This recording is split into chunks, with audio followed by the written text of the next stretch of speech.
नमस्कार, good morning, सुस्वागतम, welcome, अभिनंदन। कैसे हैं आप लोग। एक भगवान का गरीब पर सच्चा भक्त था। कृष्ण को बहुत मानता था, लेकिन उसको कभी भी 2 वक्त की रोटी नहीं मिलती थी। एक दिन वो मंदिर में बैठा हुआ था और पंडित के मंदिर में जो है पंडित जी से पूछा, पुजारी से भगवान से सीधा कांटेक्ट है ना आपका, आपकी भगवान से सीधा बात होती है। घमंड में अपना सर उठाकर पंडित ने भी कहा, हाँ हाँ, मैं जो भगवान को बोलता हूँ भगवान वो कर लेते हैं और भगवान मेरी ज़रूर सुनते हैं। तो बोले कि मेरी एक काम करना, मेरी एक बात भगवान तक पहुँचाना कि मैं इतनी मेहनत करता हूँ फिर भी मैं पूरे वक्त का खाना नहीं खा पाता और मैं एक टाइम तो भूखा ही सोता हूँ, ऐसा भगवान क्यों करते हैं। ये बोलकर वो चला गया। अगले दिन वो फिर पंडित जी के पास पहुंचा। बोला, आपने भगवान से पूछा?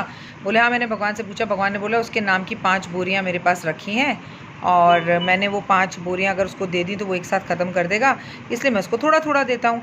तो इसने बोला मज़दूर ने कि नहीं, आप भगवान से कहो कि वो 5 बोरियां मेरे नाम की मुझे एक साथ दे दें और मैं एक साथ खाना खाना चाहता हूँ, मैं आगे का खुद देख लूँगा। भगवान ने कहा, जैसे तदास्तु।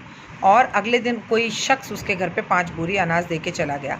जब वो मजदूरी करके बाहर लौटा तो उसने देखा उसके घर के बाहर 5 बोरी अनाज पड़ा है। वो बड़ा खुश हुआ। उसने 5 बोरी अनाज बनाया, खुद खाया और गरीबों में बांटा। अपने जैसे उन लोगों को जिनका भरपेट भोजन नहीं होता था, उसके दोस्त थे, उसके कुलीग्स थे और कुछ मंदिर के बाहर गरीब लोग थे, और बांट दिया। अगले दिन जब वो मजदूरी करके वापस लौटा तो उसके घर के बाहर फिर 5 बोरी पड़ी हुई थी।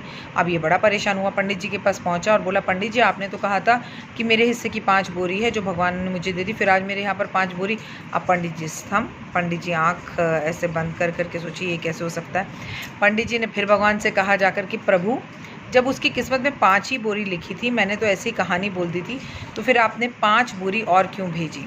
तो पीछे से कोई भगवान का भक्त बोला कि अब भगवान उसके घर में उसकी किस्मत का खाना नहीं भेज रहे हैं। जिन लोगों को उसने भोजन बनाकर अपने भोजन में से दिया, भगवान उन्हीं की किस्मत की चिट्ठियाँ आप उसके घर भेज रहे हैं।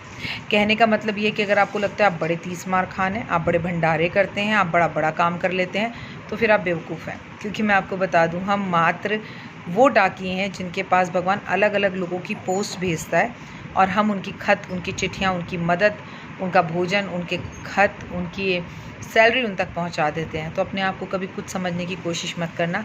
हम शून्य मात्र हैं। करने और धरने वाला ईश्वर है। मदद करते चले जाइए, पता नहीं कौन सी बोरी कौन आपके दरवाजे पे कल रख जाए। जय माता दी।